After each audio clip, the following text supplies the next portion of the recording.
আসসালামু আলাইকুম। অনেক ধন্যবাদ খুলনা প্রতিদিন নিউজ চ্যানেলকে। আজকে আপনাদের সহযোগিতার জন্য আমার ছেলে তার পিতৃ পরিচয় পেয়েছে।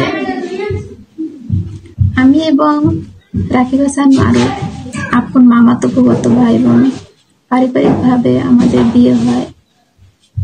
কয়েক বছর ধরে পারিবারিকভাবে আমরা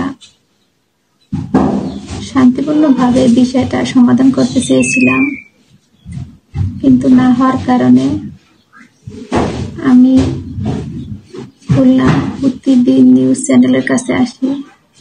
আপনাদের সহযোগিতা আমার ছেলে রোহানকে রাকিব হাসান মারুফ তার নিজ পিতৃ পরিচয় দিয়ে তার সন্তানের ভরণ পোষণের দায়িত্ব নিয়ে সে সামাজিক মাধ্যমে গ্রামে এসে আমার ছেলেকে নিয়ে যায়।